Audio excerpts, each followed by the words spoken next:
Hola, ¿qué tal? Le doy la bienvenida al resumen semanal de Cubavisión Internacional y le invito a recorrer una parte de la agenda informativa cubana de los últimos días. En esta emisión le informaremos sobre las sesiones de la 9ª cumbre de la Comunidad de Estados de América Latina y el Caribe, una cita donde se condenó el bloqueo de Estados Unidos contra Cuba. Destacaremos el aniversario 64 de la fundación de los círculos infantiles, precisamente la misma semana de una de sus principales gestoras, Vilma Espín. Y dedicaremos espacio a conversar sobre la violencia de género en Cuba, un tema complejo que requiere la máxima atención de todos. Quédese con nosotros, ya comenzamos.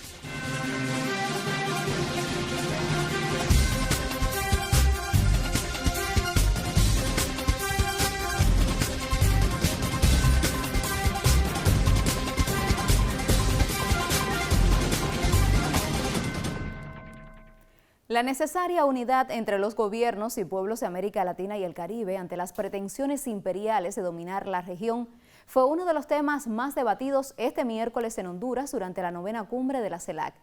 En la cita también se condenó la política del bloqueo de gobierno de Estados Unidos contra Cuba y se reconoció la dignidad de nuestro pueblo en su lucha permanente por la soberanía nacional. Los representantes de las 33 naciones que integran la comunidad de estados latinoamericanos y caribeños, entre ellos los líderes de Cuba, México, Brasil, Bolivia, Colombia, Uruguay, Guatemala y San Vicente y las Granadinas, se dieron cita este miércoles en la sede del Banco Central de Honduras, en el que es el mayor foro de concertación de América Latina y el Caribe. La mandataria hondureña Xiomara Castro, presidenta pro tempore de la CELAC, al dejar oficialmente inaugurado el segmento de alto nivel de la cumbre, expresó que en el último año se fortaleció el trabajo del organismo regional, a la vez que abogó por la unidad y la paz en el continente ante las agresiones imperiales. La CELAC debe de ser más que un foro, debe de ser una herramienta de emancipación, de cooperación soberana, de justicia ambiental, de socialismo democrático y de autodeterminación de los pueblos. Desde esta historia, condenamos el cruel e inhumano bloqueo económico por más de 64 años de los Estados Unidos contra el heroico pueblo cubano. Cuba no exporta terroristas. Cuba exporta maestros, científicos, médicos y la dignidad que demandan nuestros pueblos. Sobre el cese de la política de bloqueo de los Estados Unidos contra los pueblos se pronunciaron también otros presidentes en la cumbre.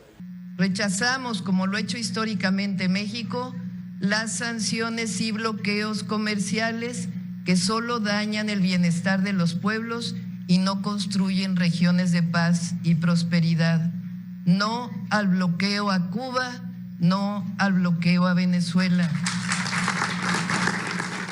Hoy más que nunca es un buen momento para reconocer que América Latina y el Caribe requieren de unidad y solidaridad de sus gobiernos y de sus pueblos, a fin de fortalecer una mayor integración regional, siempre en el marco del respeto mutuo y la observancia de la soberanía e independencia de nuestros países y de los acuerdos comerciales que cada uno de nosotros pueda tener. Precisamente sobre esa tan necesaria unidad ante los intentos del gobierno de los Estados Unidos por dominar las naciones del continente, centró su discurso el presidente cubano Miguel Díaz-Canel Bermúdez, el cual estuvo signado de principio a fin por las ideas antiimperialistas, la defensa de la soberanía nacional y el derecho a la autodeterminación de los pueblos. Hoy reiteramos aquí lo dicho por el general de ejército Raúl Castro Ruz en la 3ª cumbre del CELAC celebrada en Costa Rica en 2015. Y cito: desarrollar la unidad en la diversidad, la actuación cohesionada y el respeto a las diferencias seguirá siendo nuestro primer propósito y una necesidad ineludible. Es con ese espíritu que Cuba propone encarar los desafíos actuales, colocando los intereses y objetivos comunes por encima de las diferencias y actuando como una auténtica comunidad regional. Igualmente, el mandatario cubano condenó ante la 9ª cumbre de la CELAC la campaña contra los programas de cooperación médica que Cuba brinda a más de 50 pueblos del mundo, muchos de ellos de la región latinoamericana y caribeña. Esa nueva presión no solo pretende castigar a Cuba y la vocación altruista y humanista de sus profesionales, sino que refleja un absoluto desprecio por la salud de los pueblos y las comunidades que reciben los beneficios de los servicios médicos cubanos. Es iluso pensar que el gobierno de los Estados Unidos, en lugar de soldados y armas, puede enviar médicos en las mismas condiciones solidarias y preferenciales que lo hace Cuba. Una 9ª cumbre de la que, a pesar de los intentos por dividir a los pueblos y gobiernos de América Latina y el Caribe, sale más fortalecida la CELAC, organismo que en lo adelante, con el liderazgo del presidente colombiano Gustavo Petro, tiene el gran desafío de seguir defendiendo la unidad en la diversidad, pues este ha sido uno de los grandes reclamos de esta cumbre de Tegucigalpa.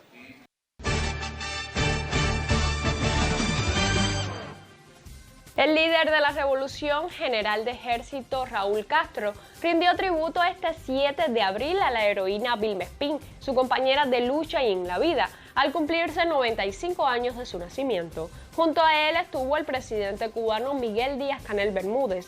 En la conmemoración realizada en el mausoleo de Segundo Frente Oriental Fran País, ubicado al pie de la montaña Mícara, estuvieron presentes otros miembros del buró político, dirigentes del partido, el gobierno, la Federación de Mujeres Cubanas, las organizaciones de masas, la Unión de Jóvenes Comunistas, las Fuerzas Armadas Revolucionarias, el Ministerio del Interior y una representación del pueblo de Segundo Frente. La embajadora de Cuba en Zimbabue, Suseli Pérez Mesa, intercambió sobre las potencialidades de cooperación con el presidente del Instituto de la Diplomacia de Zimbabue, Boya Chikanda. En el cordial encuentro, Pérez Mesa coincidió en las posibilidades de fortalecer los lazos académicos, cursos de posgrados, diplomados en relaciones internacionales, especialización en servicio exterior, maestrías y programas de doctorado, incluyendo intercambios docentes, sobresalen entre las áreas de probables interacción. La embajadora de Cuba y Chikanda ponderaron la conveniencia del uso de las ciencias en función de la diplomacia y la preparación de las nuevas generaciones ante los retos actuales en la continuidad de la defensa de los logros de ambos países. La cuarta Convención Internacional Ciencia y Conciencia inició en la Universidad de Oriente con la participación de 869 nacionales y 53 extranjeros en representación de 8 países de 4 continentes. Bajo el lema Universidad Sociedad para el Desarrollo Sostenible, investigadores, académicos y catedráticos de Angola, México, Ecuador, República Dominicana, España, China, Canadá e Italia se dieron cita en Santiago de Cuba para compartir conocimientos mediante la modalidad híbrida. Las actividades oficiales iniciaron con el Foro de Rectores, espacio de intercambio que tuvo como tema central la educación superior y la colaboración internacional, desafíos y oportunidades en el ámbito del desarrollo sostenible. Bajo el lema Las geociencias al servicio de la sociedad y el desarrollo, se efectuó esta semana la 11ª Convención Internacional de Ciencias de la Tierra, Geociencias 2025. Al evento que organiza la Sociedad Cubana de Geología en el marco 46 aniversario de su fundación asisten 400 delegados de más de 20 países. Con los detalles de la apertura, el periodista Carlos Manuel Gallardo.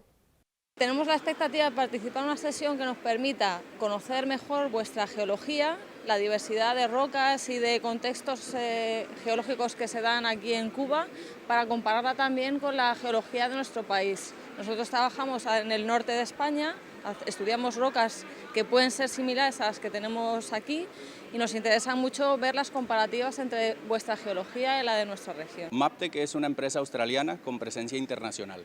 Nosotros venimos de las oficinas de México, ubicadas en Hermosillo, Sonora, y la intención de estar aquí es generar lazos con toda la sociedad cubana interesados en la parte de la minería. ¿A qué te dedicas? Soy geóloga. Estoy trabajando en Alemania y bueno, soy geoeconología en Circones. Nosotros tenemos una geología bastante diversa. Yo creo que en eso podría radicar también los puntos de interés que tienes también con la participación en la convención. Sí, exactamente. O sea, uno de los puntos para apuntarme a este congreso ha sido poder colaborar con gente que trabaje en lo mismo, pero en una zona distinta como es el Caribe, y poder colaborar con distintos laboratorios haciendo diferentes cosas de geología. Sí. El Tribunal Supremo de Justicia del Reino Unido rechazó la solicitud del Banco Nacional de Cuba para recurrir la decisión en su litigio con el fondo especulativo CRF. Según informó por medio de la red social Facebook el periodista de la televisión cubana Humberto López, la entidad de la isla recibió la notificación de esa determinación este lunes. La posición se basa, apuntan varios reportes, en que la petición para apelar no establece un punto de derecho discutible y tampoco de derecho de importancia pública general. Luego de que la Corte mantuvo al Banco Cubano en el proceso acerca de supuestos impagos de préstamos a CRF, llamado Fondo Buitre por las autoridades de la nación antillana, la decisión fue apelada al máximo tribunal del país europeo. López aseguró que, como ha sucedido durante todo este complejo proceso jurídico, ha existido un amplio volumen de información falsa e incorrecta sobre su curso e implicaciones. Para el gobierno local, una de las tergiversaciones más difundidas al respecto es que la República de Cuba perdió este proceso y los tribunales ingleses han condenado al Estado cubano. También es mentira que la economía cubana sufre un golpe en esta decisión. Cuba ha sido condenada a pagar millones de dólares y el Fondo Buitre es acreedor de la nación antillana y del Banco Nacional. Asimismo, no es cierto que CRF es una entidad económica seria y reclama sus derechos genuinos, con la única intención de cobrar una deuda legítima y sin querer provocar daño a los cubanos. La República de Cuba está fuera del proceso y eximido de todo vínculo con el Fondo Buitre, subrayó el periodista en el post y destacó que desde abril de 2023 el tribunal inglés determinó que CRF no es acreedor del Estado cubano. La colaboración médica cubana en el exterior tiene ya décadas. Miles de galenos de la nación caribeña han llegado a los lugares más inhóspitos para ofrecer vidas, como dijera Fidel. La colaboración médica cubana ha marcado hitos históricos en la salud global. Iniciada en 1963 con un enfoque humanitario y solidario, ha permitido que más de 600.000 profesionales lleguen a zonas vulnerables de todo el mundo. Fue Argelia el primer destino de los médicos cubanos y desde entonces han llegado a 165 países. Destacan además iniciativas como la Misión Barrio Adentro en Venezuela y la Operación Milagro, que ha realizado más de 3.3 millones de cirugías oftalmológicas. En el año 2005, Cuba creó el contingente Henry Reef, integrado por más de 10.000 profesionales de la salud para responder al huracán Katrina en los Estados Unidos, y en el 2010 llegaron hasta Haití para colaborar tras el terremoto que arrasó con ese país. Corría el año 2014 y apareció la epidemia del ébola en Sierra Leona, Guinea-Conakry y Liberia. Allí estaban también los médicos cubanos. La mayor de las Antillas fue el único país que prestó ayuda en la constitución de brigadas permanentes en África para enfrentar tan dura situación. Luego llegó la pandemia de COVID-19. Era el año 2020 y Cuba trazó su estrategia de colaboración médica internacional, mediante la cual llegaron galenos a Venezuela, Italia, México y otras 39 naciones que completaron 58 brigadas. Nosotros demostramos el valor de la conciencia y de la ética.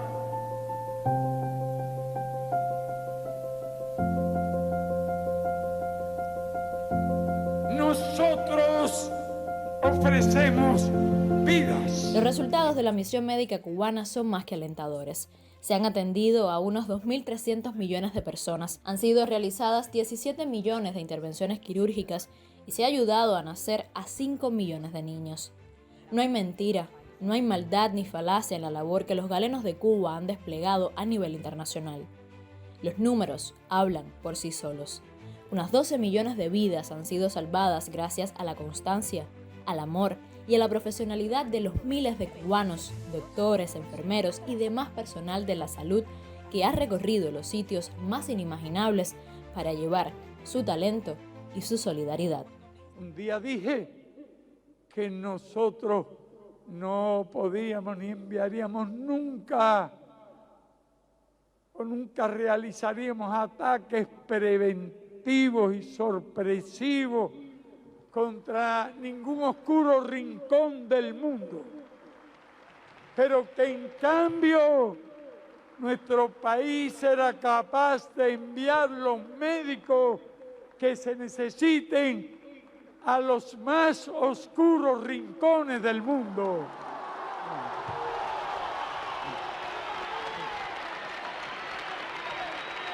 Médicos y no bombas.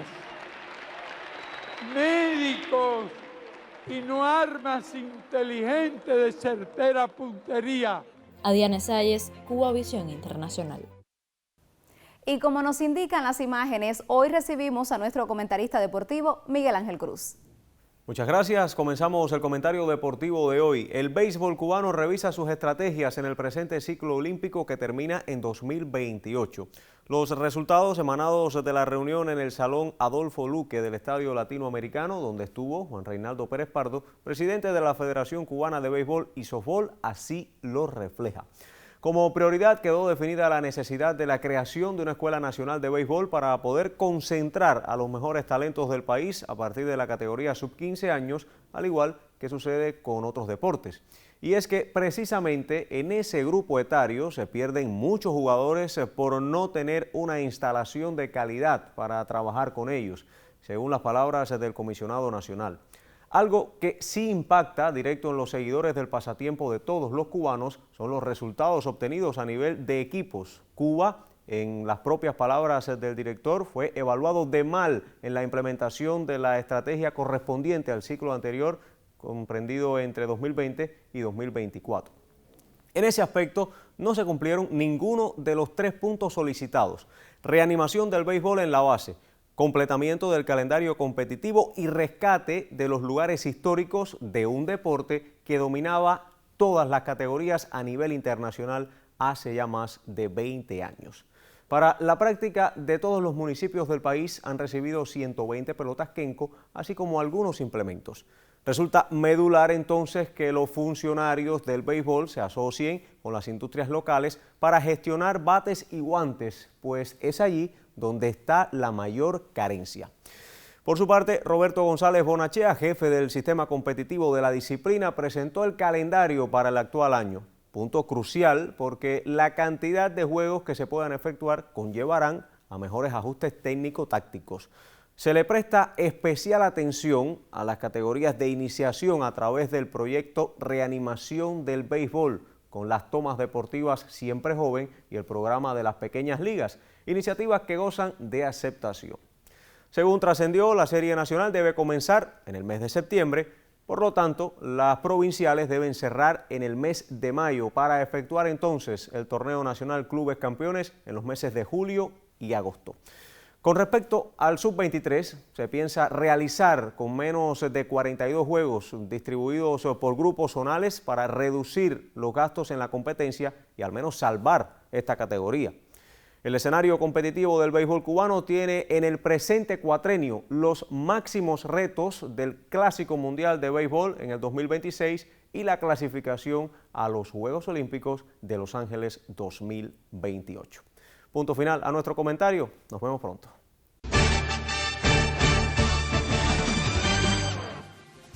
La tercera edición del Festival Internacional de Cine y Medio Ambiente del Caribe, Isla Verde, inaugurado el pasado 6 de abril en el municipio especial Isla de la Juventud, se erige como un referente para la conservación del Caribe y del mundo. Jorge Perugorría, presidente y artífice principal del festival, destacó recientemente que el evento tiene el potencial suficiente para elevar el diálogo entre la ciencia y el arte del Caribe, donde artistas y científicos pueden intercambiar sobre importantes temáticas relacionadas con el cambio climático. Del 23 al 27 de junio, Santiago de Cuba acogerá la edición 20 de la Feria Internacional Expo Caribe 2025. Como cada año, el complejo cultural Heredia se convierte en el principal escenario de este encuentro comercial que facilita el intercambio entre todos los actores de la economía de la región caribeña. Expo Caribe estará dedicado al 510 aniversario de la fundación de la ciudad de Santiago de Cuba y al 72 aniversario del asalto a los cuarteles Moncada y Carlos Manuel de Céspedes. Esta semana inició en México la Liga de Campeones del Béisbol en América, torneo que reúne a los equipos campeones de diversas ligas de nuestro continente. Esta vez, Leñadores de las Tunas, monarca de la última serie nacional, intentará mejorar la actuación protagonizada en enero en la Serie de las Américas. Las 31 carreras y los 32 indiscutibles del choque inaugural ante Piratas de Santa María, equipos representativos de Curazao, empatan récord para un equipo Cuba que databa de los Juegos Centroamericanos y del Caribe de 1978 contra Puerto Rico. La Liga de Campeonas cerrará sus cortinas este domingo 13 de abril. El pasado 10 de abril se cumplieron 64 años de la creación de uno de los logros más sensibles de la Revolución Cubana, la creación de los círculos infantiles. En estos, llamados en otras áreas geográficas guarderías, no solo se cuidan a los menores para que la familia pueda dedicarse plenamente al trabajo, sino también realizan una labor educativa desde la primera infancia. A estas instituciones dedicamos nuestro comentario gráfico de la semana. Varias generaciones de cubanos han crecido en sus salones, donde las educadores o seños han preparado a muchos para una vida plena y feliz. Se trata de instituciones altamente valoradas por las mujeres y hombres trabajadores y por toda la sociedad cubana, al resultar lugares ideales para que los niños desarrollen hábitos y habilidades. Realicen juegos de roles que les enseñen sobre las más diversas profesiones y oficios, incentiven la imaginación y permitan la socialización con otros pequeños. El líder histórico de la Revolución Cubana, Fidel Castro Ruz, fue el máximo impulsor de la creación de estas instituciones, pues después del triunfo de 1959 se necesitaba que las mujeres se incorporaran a muchas tareas del país. El proyecto fue entregado a Vilma Espín, quien presidía la Federación de Mujeres Cubanas. El objetivo fue cumplido cabalmente: crear lugares donde los pequeños sintieran el amor de quienes los cuidaban, los protegían y los formaban en los más puros sentimientos y valores. Una de las luchas de la Federación de Mujeres Cubanas, FMC, desde su fundación y con Vilma Espín como máxima representante, ha sido la batalla contra la violencia de género en todos los escenarios. A ese empeño se suman hoy en Cuba varios decretos y proyectos que devienen estrategias de diferentes organismos, aunque todavía falta mucho camino por recorrer. Talía González nos acerca al tema. Margarita y Melissa desde hace 25 años han sido víctimas de violencia doméstica por parte de su padre, quien a partir de la separación de la madre de ellas ha lanzado toda clase de presiones para sacarlas de su casa donde nacieron y dejarlas en la calle. Cuando llegamos aquí no podíamos ni hablar del tema.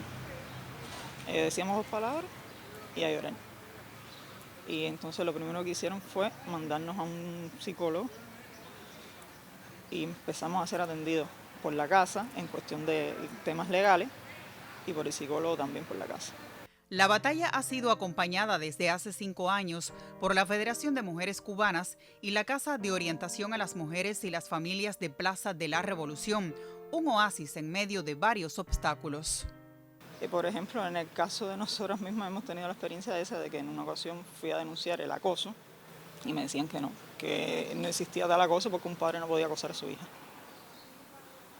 Y entonces nos costó bastante trabajo y gracias a la orientación de la casa y a la persistencia e insistencia de la casa, poco a poco, y además que ahora, después de años atrás, salió el Código de Familia y nos ha ayudado mucho más a que sí existe una ley real.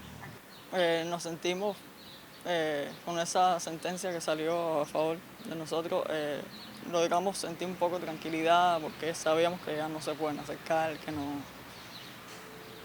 tranquilidad hemos vivido, desde hace un mes más o menos por acá hemos vivido más tranquilas, hemos podido hacer cosas tan insignificantes como chapear un patio.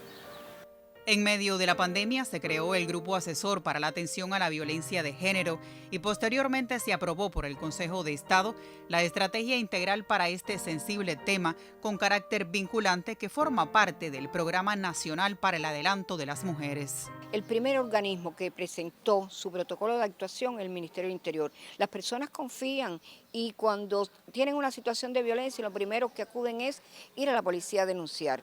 Pero sin embargo no siempre nos ocurre. Se ha mejorado, se han hecho muchas capacitaciones, se ha trabajado mucho el tema, pero indiscutiblemente que todavía, muchas todavía tienen temor en qué hacer, porque tienen que regresar a la casa con el agresor. También otros organismos como el Ministerio de Justicia, la Fiscalía, el Tribunal, Educación y Salud han presentado sus estrategias.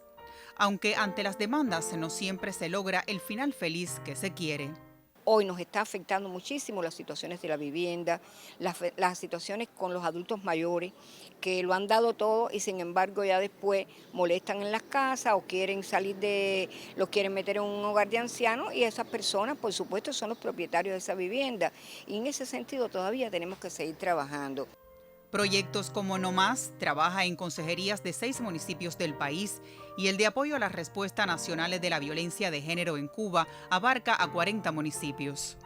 La violencia y su atención no es responsabilidad únicamente o de la Federación o de la Fiscalía o de la policía o de los grupos de prevención comunitario. La violencia es responsabilidad de todos. Apoyo, también hace falta mucho más apoyo.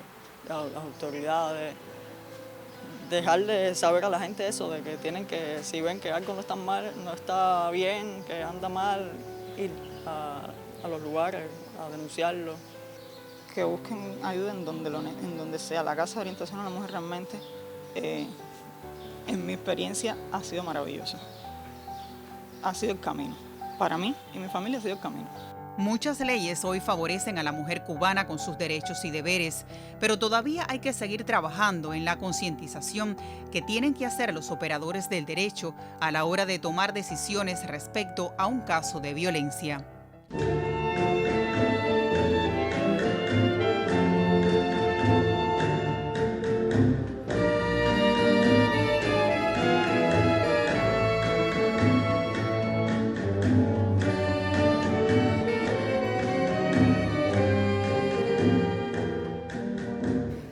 Con el empleo de una frase extremadamente breve, con solo 2 palabras, dicha grande, José Martí resumió en su diario de campaña lo que experimentó el 11 de abril de 1895 cuando llegó a Cuba por la zona de Playitas de Cajobabo.